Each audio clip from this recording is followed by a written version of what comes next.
अस्सलाम वालेकुम बच्चों, कैसे हैं आप सब? उम्मीद है खैरियत से होंगे। बच्चों, आज है हमारा बायोलॉजी का प्रैक्टिकल पीबीए 4 और 5। प्रैक्टिकल नंबर 4 और 5 को हम डिस्कस करेंगे। दोनों को इसी साथ डिस्कस कर रहे हैं क्योंकि दोनों में तकरीबन चीज़ें जो हैं वो सेम है।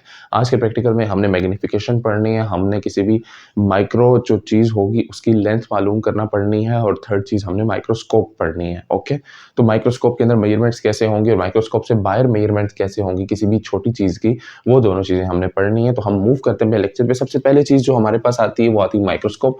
माइक्रोस्कोप जो है ये आपको अक्सर लेबलिंग के लिए दी जाती है या फिर इसकी चीज़ों के बारे में पूछा जाता है आपसे। स्टार्ट करते हैं इसके अपर एरिया से। तो हमारे पास सबसे पहले ऊपर आ जाता है आई पीस।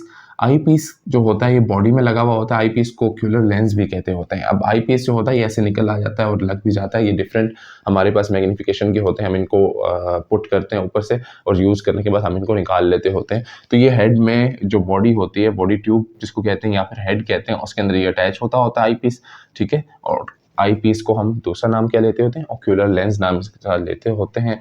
नेक्स्ट आता है हमारे पास, यहाँ पर नीचे मूव करेंगे तो हमारे पास इसकी ये आर्म बनी हुई होती है जिसने नीचे वाली बॉडी को बेस को ऊपर वाली बॉडी से अटैच किया हुआ होता है। इसके ऊपर एक कोर्स एडजस्टमेंट होता है।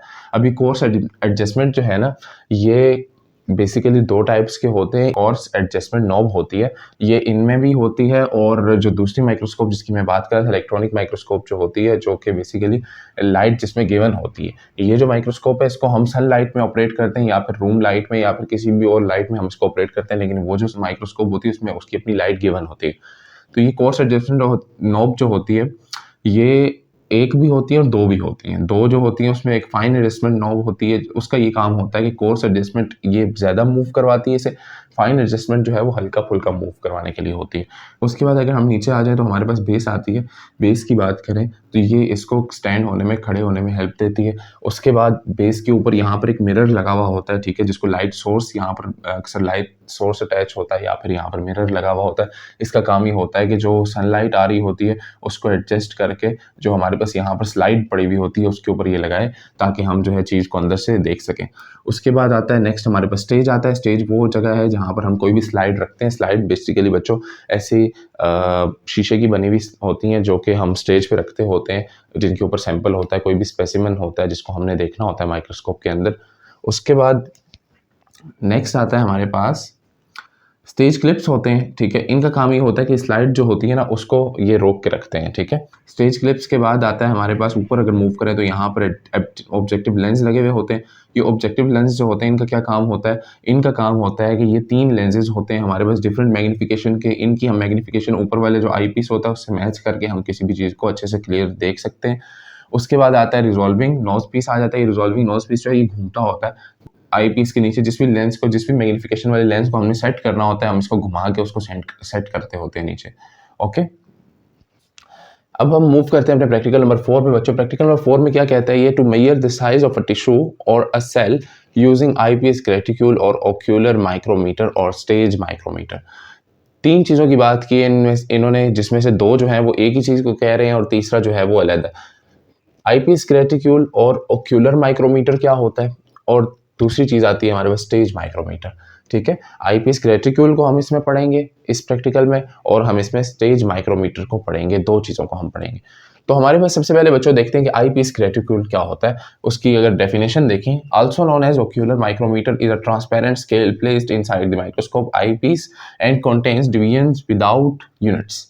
ये बेसिकली बच्चों एक ऐसा हमारे पास ओक्यूलर माइक्रोमीटर होता है जिसको हम सेट करते होते हैं आई पीस की जगह पे। यहाँ पर ये फिट होता है और इसके अंदर ना रीडिंग्स होती हैं। सिंपल आई पीस के अंदर रीडिंग्स नहीं होती, खाली ऐसे गोल सा लेंस बना हुआ होगा जिससे हम अंदर देखते हैं। लेकिन इसके अंदर जो लेंस होता है ना, लेंस के अंदर रीडिंग्स बनी हुई होती हैं, और वो जो रीडिंग्स होती हैं ना वो हमें नज़र तो आ रही होती है, उनकी डिवीजन अलग-अलग, लेकिन हमें उनका कोई यूनिट स्पेसिफाई नहीं होता कि इनकी डिवीजन के दरमियान कितना गैप है या कि कितना यूनिट है इनकी डिवीजन का, ठीक है। उसे हम आई पीस रेटिक्यूल कहते हैं या फिर ओक्यूलर माइक्रोमीटर कहते होते हैं। उसके बाद नेक्स्ट देखें अगर, तो स्टेज माइक्रोमीटर आता है। स्टेज माइक्रोमीटर की बात करें तो हमारे पास it is a microscope slide with a precisely known scale engraved on it. It is also used to calibrate the eyepiece reticule. ये बेसिकली बच्चों एक माइक्रोस्कोप की स्लाइड होती है। ये स्टेज माइक्रोमीटर है ना, ये हमारे पास माइक्रोस्कोप की एक स्लाइड होती है जिसके ऊपर छोटा सा फाइन सा स्केल बना हुआ होता है, बिल्कुल बारीक सा, जो कि माइक्रोस्कोप में ही नजर आता है, ऐसे देखने से नजर नहीं आता। ये देखें, इस तरह की स्लाइड होती है, बीच में जैसे सैंपल पड़ा होता है ना हमारे पास, ऐसे इसमें छोटा सा स्केल बना हुआ होता है सेंटर में, जिसको हम रखते हैं स्टेज के ऊपर। और इसका फंक्शन क्या होता है हमारे पास, कि इसको हमने रखा हुआ होता है नीचे स्टेज के ऊपर, ताकि कैलिब्रेट कर सकें हम किसको, आईपीस रेटिक्यूल को। ये हम मेजरमेंट में यूज नहीं करते, इसको हम यूज करते हैं आईपीस रेटिक्यूल की मेजरमेंट करने के लिए, कि उसके लाइंस का कितना लेंथ है हमारे पास, ये चीजें हम इसके जरिए देखते होते हैं।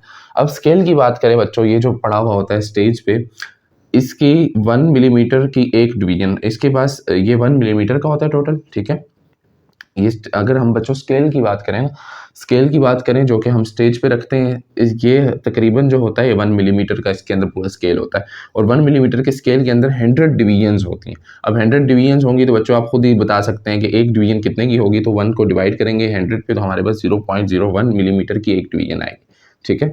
0.01 मिलीमीटर की एक डिवीजन होती है इसके अंदर, ये जो स्केल होता है स्लाइड वाला जो होता है, जिसको हम स्टेज माइक्रोमीटर कहते हैं वो। और ये 0.01 मिलीमीटर है, तो ये तकरीबन 10 माइक्रोमीटर के भी इक्वल होती है, यानी कि एक डिवीजन इसकी 0.01 मिलीमीटर और 10 माइक्रोमीटर होती है। उसके बाद कैलिब्रेशन की बात करते हैं बच्चों, कि हम किस तरह स्टेज माइक्रोमीटर को यूज करते हुए आईपीस रेटिक्यूल की कैलिब्रेशन करते हैं, ये चीज देखते हैं। आपके पास बच्चों यहाँ पर पहले क्या करेंगे हम, के स्टेज वाले जो माइक्रोमीटर है उसको स्टेज पे प्लेस करेंगे, और जो आईपीस रेटिक्यूल है उसको ऊपर प्लेस करेंगे। उसके बाद हम क्या करेंगे, सेट करके दोनों को हम देखेंगे माइक्रोस्कोप में और अलाइन करेंगे दोनों को, मीन्स कि यहाँ पर जो लेंस होगा उसको, ये नीचे जो है इसको अलाइन करेंगे ऊपर वाले के साथ। तो जब ये हमें सही नज़र आ रहा होगा तो उसके बाद हम क्या करेंगे, मैच करेंगे, बिल्कुल अलाइन करेंगे इसकी जो स्केल होगा इसका, और जो स्केल होगा हमारे पास आईपीस रेटिक्यूल का, दोनों को अलाइन करेंगे। अलाइन करने के बाद हम क्या देखेंगे, हम ये देखेंगे कि कितनी डिवीजन्स जो है वो मैच कर रही हैं उसके साथ, जो नीचे स्केल पड़ा हुआ है उसके साथ। जैसे कि हमने क्या करना है, now determine the correspond eyepiece divisions to a known distance on the stage micrometer। मतलब कि आपने ये देखना होता है कि कितनी डिवीजन्स आपको स्टेज माइक्रोमीटर में जो है आपने काउंट कर सक रहे हैं, और उनके साथ जो ऊपर आईपीस रेटिक्यूल में लगी हुई जो वो हैं हमारे पास मार्क्स हैं, या फिर हमारे पास जो लेंथ है वो उससे मैच कर रही है, ये देखना होता है, ठीक है। और जैसे ही आपको पता चल जाए कि कितनी डिवीजन्स जो हैं वो ऊपर वाली डिवीजन्स के साथ अलाइन कर रही हैं, उसके बाद आप इजीली कैलकुलेट कर लेते होते हैं। एग्जांपल देखें बच्चों, कि if 10 eyepiece divisions coincide with 20 micrometer और 2 divisions on the stage micrometer, मतलब कि आपके पास जो आई पीस है उसकी 10 डिवीजन्स जो हैं वो कोइंसाइड कर रही हैं किसके साथ, जो नीचे पड़ी हुई हैं हमारे पास स्टेज माइक्रोमीटर की जो डिवीजन्स हैं उनके साथ, और 2 डिवीजन्स जो हैं उनके साथ बिल्कुल कोइंसाइड कर रही हैं। मतलब आईपीस की 10 डिवीजन्स और नीचे वाले जो हमारे पास माइक्रोमीटर है स्टेज माइक्रोमीटर, उसकी 2 डिवीजन्स जो हैं ये बिल्कुल कोइंसाइड कर रही हैं, एक दूसरे के बराबर हैं। इसका मतलब ये है कि हमारे पास ये जो इसकी डिवीजन्स है 10 डिवीजन्स जो है ये 20 माइक्रोमीटर के इक्वल है। तो 1 हमने डिवीजन निकालनी है, तो 1 डिवीजन निकालने के लिए हम क्या करेंगे, वैल्यू ऑफ 1 आई पीस 20 को डिवाइड करेंगे 10 पे माइक्रोमीटर में, तो हमारे पास आ जाएगा 2 माइक्रोमीटर। इसका मतलब है हमारे पास के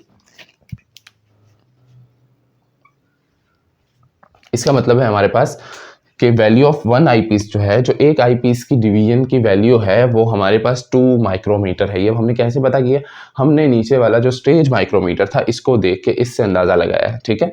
तो ये हमें पता चल गया कि जो हमारे पास ऊपर आईपीस रेटिक्यूल लगाया है उसकी एक डिवीजन जो है वो कितनी है, 2 माइक्रोमीटर की है, ठीक है। अच्छा, क्योंकि नीचे वाला जो था ना, नीचे वाला जो लगाया हुआ था हमने, उसकी जो एक डिवीजन थी वो 10 माइक्रोमीटर की थी। तो अगर इसकी 2 डिवीजन जो है नीचे वाले की वो ऊपर के 10 डिवीजन से मैच करती हैं, तो हम क्या करेंगे, 20 माइक्रोमीटर्स में लेंगे, ठीक है। डिवीजन्स जो होती हैं वो बेसिकली मिलीमीटर में थी। एक डिवीजन जो थी वो हमारे पास 0.01 मिलीमीटर या फिर 10 माइक्रोमीटर के इक्वल थी ना। तो अगर 10 माइक्रोमीटर में है तो हमारे पास, हम नीचे 10 को पुट करेंगे, ऊपर जो है हमारे पास 20। ये 10 कौन सी, ये वो डिवीजन्स हैं जो हमारे पास ऊपर से रेटिक्यूल से मैच कर रही हैं, उसके साथ कोइंसाइड कर रही हैं, और 20 जो है ये हमारे पास नीचे वाली डिवीजन्स हैं जो कि कोइंसाइड कर रही हैं किससे, आईपीस रेटिक्यूल से। और जो 20 डिवीजन है इनको हम डिवाइड करेंगे 10 पे, तो हमारे पास 2 माइक्रोमीटर एक डिवीजन आ जाएगी किसकी, आईपीस रेटिक्यूल की। उसके बाद नेक्स्ट मूव करते हैं, तो हमने अगर कोई सेल मेजर करना हो तो उसे कैसे मेजर करते हैं ये चीज़ देख लेते हैं। ये भी इसी के अंडर आती है, इसी प्रैक्टिकल में। तो हम क्या करेंगे कि प्लेस करेंगे एक सेल को, सेल स्पेसिमेन को, स्पेसिमेन कहते हैं बच्चों जो भी सैंपल होता है आपके पास जिसको आप देखते हैं रख के माइक्रोस्कोप के अंदर, ठीक है। एक हमने सेल स्पेसिमेन रखा है और हमने सपोज किया है कि सेल स्पेन्स 15 आई पीस डिवीजन्स। अब हम क्या करेंगे, अब नीचे स्टेज माइक्रोमीटर का तो इसमें काम नहीं है, स्टेज माइक्रोमीटर हम हटा भी देते हैं या पढ़ा भी रहे तब भी हमें जो फोकस करना होता है वो ऊपर जो आई पीस होता है उसकी डिवीजन्स पे फोकस करना होता है। अब जो है कितनी डिवीजन्स आ रही हैं, 15 आई पीस डिवीजन्स आ रही हैं, मीन्स के 15 मल्टीप्लाई बाई 2 ये कितना बनता है, ये हमारे पास अब यहाँ पर देखें 30 बनता है ना। तो फार्मूला जो है वो क्या होगा, सेल साइज जो होगा वो इक्वल होगा हमारे पास नंबर ऑफ डिवीजन्स, जो भी नंबर ऑफ डिवीजन्स है किसकी, जो ओक्यूलर माइक्रोमीटर लगा हुआ है ऊपर या फिर आई पीस ग्रेटिक्यूल जो है उसकी number of divisions multiply by value of 1 division. जो भी 1 डिवीजन की वैल्यू थी, 1 डिवीजन की कितनी वैल्यू आई थी हमारे पास, 2 माइक्रोमीटर आई थी, तो 15 मल्टीप्लाई बाय 2 माइक्रोमीटर करेंगे हमारे पास 30 माइक्रोमीटर आ जाएगा। मीन्स कि जो भी सेल हमने रखा है उसका साइज कितना आ गया, 30 माइक्रोमीटर। ये तरीका होता है हमारे पास किसी भी चीज की माइक्रोस्कोप के अंदर जो है हम उसकी मेजरमेंट कर सकेंगे, उसके लिए हमारे पास है। अब कंक्लूजन क्या निकलता है हमारे पास कि आई पीस ग्रेटिक्यूल जो है ना वो यूज किया जाता है मेजर करने के लिए सेल को, ठीक है।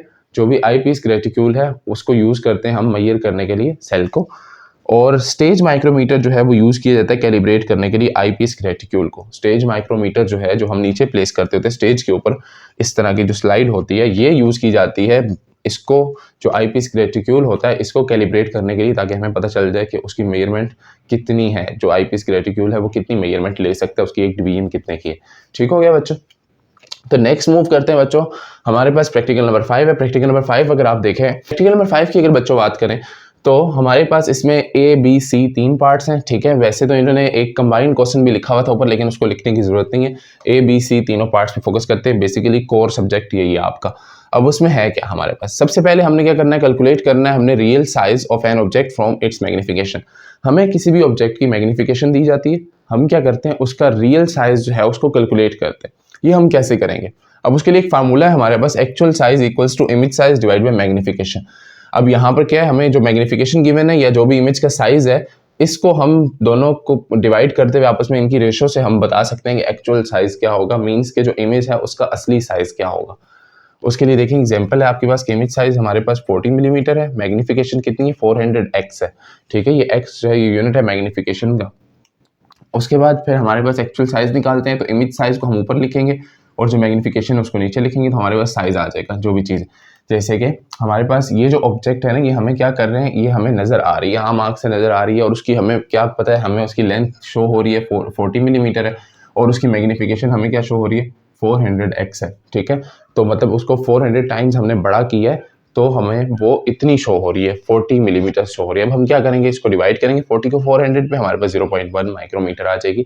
यानी कि जो ऑब्जेक्ट है उसका जो रियल साइज है वो कितना है 0.1 माइक्रोमीटर। बट वो हमें जो है अपना एक जो कह लें कि वर्चुअल साइज जो है उसमें नज़र आ रही है, रियल साइज वो उसका नहीं है। उसके बाद बी पार्ट आता है इसका, जिसमें कहता है वो calculating magnification from a scale bar. अब इसमें क्या करनी है, आपने मैग्निफिकेशन कैलकुलेट करनी है स्केल बार का यूज़ करते हुए, ठीक है।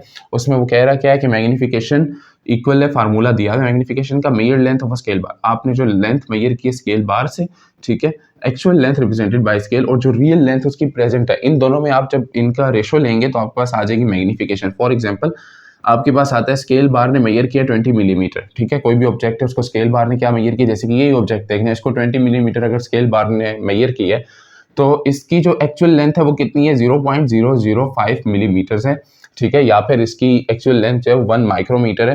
तो आप क्या करेंगे, इन दोनों को डिवाइड करेंगे आपस में, ठीक है। आपने ये एक बात याद रखनी कि जब भी आप डिवीजन में यूज़ करेंगे या मल्टीप्लिकेशन में यूज़ करेंगे दो वैल्यूज़ को आपस में, तो आपने उनकी यूनिट सेम रखने हैं। ऐसा नहीं कि एक माइक्रोमीटर में पुट कर रहे हो दूसरा जो है मिलीमीटर में पुट कर रहे हो तो आपके पास आंसर गलत आ जाएगा। आपने यहाँ पर क्या करना है, 20 को डिवाइड करेंगे 0.005 मिलीमीटर्स पे और आपके पास क्या आ जाएगी 4000x की मैग्निफिकेशन आ गई, ठीक है। यानी कि ये 4000 टाइम जूम हुई है।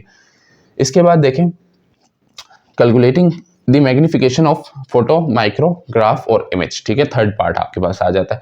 इसमें कह रहा है कि आपने कैलकुलेट करनी मैग्निफिकेशन कैलकुलेट करनी ऑफ फोटो माइक्रोग्राफ और इमेज। जो भी आपके पास फोटो माइक्रोग्राफ, अब ये फोटो माइक्रोग्राफ क्या होता है बच्चों, ये एक फोटोग्राफ होता है जो स्मॉल चीज़ का लिया जाता है। जैसे कि आपने सेट की है माइक्रोस्कोप के ऊपर कैमरा सेट किया और उससे आपने एक फ़ोटो ली है, जो भी नीचे उसके अंदर स्पेसिमेन पड़ा हुआ है उसकी फ़ोटो ली है। तो ये जो फोटो होती है इसको हम फोटो माइक्रोग्राफ बोलते होते हैं और इमेज बोलते हैं, ठीक है। इसकी मैग्नीफिकेशन कैसे कैलकुलेट करते हैं कि मैग्नीफिकेशन के लिए आप इमेज साइज जो होता है उसको डिवाइड करते हैं एक्चुअल साइज पे, आपके पास मैग्नीफिकेशन आती है। यही फार्मूला है, इसी को हमने क्या किया, चेंज कर दिया, मैग्नीफिकेशन को इधर ले आए और इसको उधर ले गए, तो उससे हमारे पास मैग्नीफिकेशन आती है। अब इमेज साइज जैसे कि एग्जांपल देखें यहाँ पर, इमेज साइज आपके पास 50 मिलीमीटर, ठीक है, और एक्चुअल साइज आपके पास 0.05 मिलीमीटर। आप दोनों को डिवाइड करेंगे तो आपके पास मैग्नीफिकेशन आ जाएगी 1000x की, ठीक है। ये तरीके हैं आपके पास मैग्नीफिकेशन निकालने के। तकरीबन तीनों मेथड सेम ही है, बस सिर्फ इनमें चीज़ें चेंज है कि पहली दफ़ा आपको इमेज साइज और मैग्नीफिकेशन गिवन एक्चुअल साइज निकाला आपने, दूसरी दफ़ा आपने स्केल से मेजर करके निकाली है, ठीक है, और थर्ड टाइम जो है आपके पास मैग्नीफिकेशन जो है वो इमेज साइज और एक्चुअल साइज को डिवाइड करते हुए निकाल रहे हैं। तो आपने दो तरीकों से मैग्नीफिकेशन निकाली है, दोनों तकरीबन सेम ही। यहाँ पर भी इमेज साइज जो है आपने जो ऊपर से कैलकुलेट किया स्केल से, और जो नीचे एक्चुअल साइज पुट किया है, एक्चुअल जो लेंथ थी उसकी, यही पुट करके आपने मैग्नीफिकेशन निकाली है, ठीक है। अब नेक्स्ट देखें, नेक्स्ट अगर बच्चों हम देखें तो हमारे पास एक चीज़ यहाँ पर और है कि अगर हम इसको चेंज करें, रीअरेंज करें, मेजर्ड लेंथ जो है उसको हम यहीं पर रखें, मैग्नीफिकेशन को उसके साथ क्या कर देंगे, जाके डिवाइड करेंगे, तो एक्चुअल लेंथ अगर हमने निकालनी हो, एक्चुअल साइज निकालना हो, जैसे कि ये देखें, ये फार्मूला अगर हम यूज़ करें, एक्चुअल साइज निकालना है हमने इमेज साइज और मैग्नीफिकेशन का इस्तेमाल करते हुए। अब हम इमेज साइज कैसे देखते हैं, हमारे पास स्केल है बच्चों, जैसे कि यहाँ पर देखें, ये स्केल है आपके पास, इसकी डिवीजन्स देखें तो हमारे पास इसकी जो लार्जर डिवीजन है ना, एक ये वाली जो डिवीजन है, इनमें जो एक डिवीजन है, लार्जर डिवीजन, ये हमारे पास 1 सेंटीमीटर की है। तो 1 सेंटीमीटर जो है उसके अंदर 10 डिवीजन है, तो 1 सेंटीमीटर 10 मिलीमीटर के इक्वल होता है। तो यानी कि जो स्मॉलर डिवीजन है ये हमारे पास किसकी है, 1 मिलीमीटर की है। तो हम इसको यूज़ करते हुए देखते हैं कि ये कितने मिलीमीटर्स बनता है। तो हमने ये रखा इस पे स्केल, और ये तकरीबन बन रहा है 25 सेंटीमीटर बन रहा है, और 25 को 10 से मल्टीप्लाई करेंगे तो हमारे पास आ जाएगा 250 मिलीमीटर्स। तो अब इसके जो हमारे पास आया है साइज, वो कितना आ रहा है, 250 मिलीमीटर्स, ठीक है, इसका हमारे पास साइज आ गया। अब हम करेंगे क्या, हमने करना है 250 को डिवाइड करेंगे 3000 पे, फार्मूले में पुट करेंगे, यहाँ पर ऊपर पुट करेंगे हम 250 और नीचे रखेंगे हम मैग्नीफिकेशन जो भी है 3000x, क्योंकि ये जो पिक्चर है इसको 3000 टाइम जूम किया हुआ है, तो हम इसकी मैग्नीफिकेशन पुट करेंगे। तो हमारे पास आ जाता है 250 डिवाइडेड बाय 3000 इक्वल्स टू 0.08, यानी कि हमारे पास इसका जो रियल साइज है वो इक्वल है 0.08 मिलीमीटर्स के। अगर हम इसके साइज की बात करें तो ये हमारे पास मिलीमीटर्स में आया, अगर अब हम इसको कन्वर्ट करें माइक्रोमीटर्स में तो मल्टीप्लाई कर देंगे 1000 से, ठीक है। तो 0.08 को मल्टीप्लाई 1000 करेंगे तो ये इक्वल आ जाएगा 80 माइक्रोमीटर। यानी कि ये जो भी ऑब्जेक्ट थी इसकी हमें अभी तो नज़र आ रही है 250 मिलीमीटर्स की, क्योंकि इसको हमने 3000 टाइम जूम किया, लेकिन इसकी जो रियल और एक्चुअल इसका जो साइज़ है ना वो हमारे पास 80 माइक्रोमीटर है, जो कि माइक्रोस्कोप के अंदर हमें शो हो रहा था, हमने उसकी इमेज ली है, ठीक है बच्चों। तो ये था बच्चों आपके पास आज का लेक्चर, और इसमें से बहुत ज़्यादा जो है न्यूमेरिकल क्वेश्चंस आते हैं या फिर आपके पास थोड़े से कॉन्सेप्ट बेस्ड क्वेश्चंस आ जाते होते हैं, तो आपने फोकस करना है क्वेश्चन पे, और टॉपिक जब आपके जहन में होगा तो आपको आ जाएगा इंशाल्लाह।